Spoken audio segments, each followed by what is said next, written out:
We're looking at dead western red cedar trees. So there's western red cedar and big leaf maple here with the yellow leaves. And these western red cedar died in 2017 and 2018 following a string of really hot and dry summers. Around here.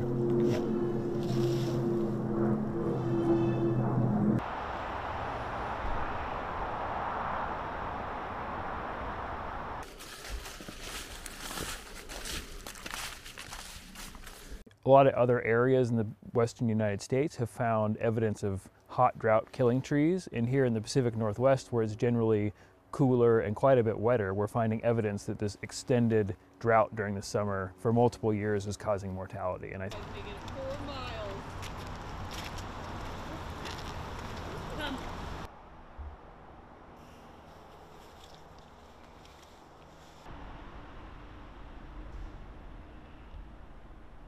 the expectation from our results is that we will see more and more mortality of western red cedar moving forward.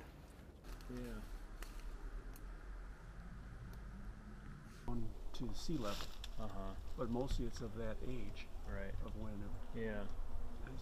It's kind of cool to see Douglas fir at 4,000 feet. Right.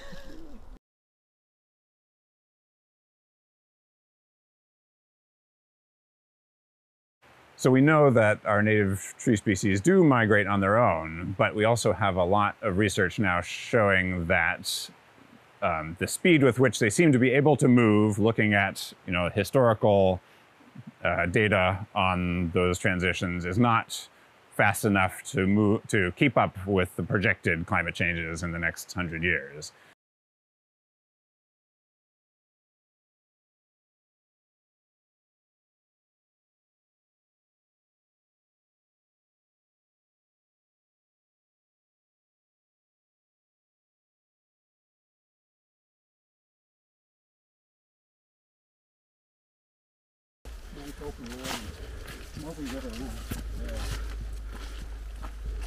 When you bring those species to different areas, first of all, they may bring insects and diseases with them to which local species are not adapted, or they might be very susceptible to the local insects and diseases. So we need to be very careful with that.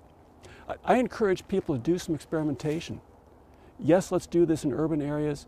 Let's do this at small scales.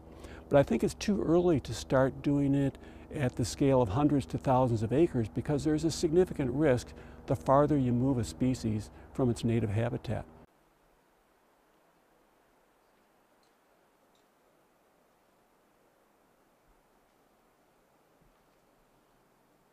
Burgers and fries, I think.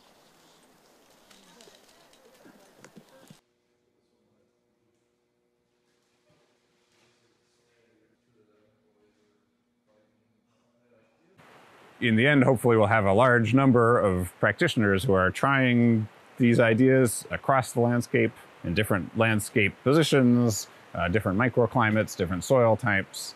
And I think that's where, in the end, we need to go to really understand how the ideas of assisted migration will play out. So let's see, it's about 2,500 plants.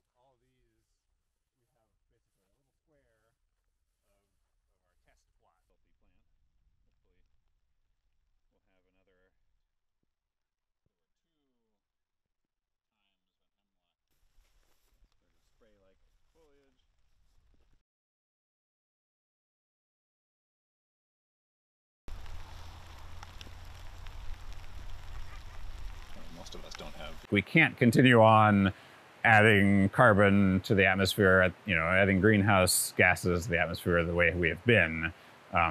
There's nothing that gets us off the hook for that. But at the same time, it is necessary to pursue these adaptation measures.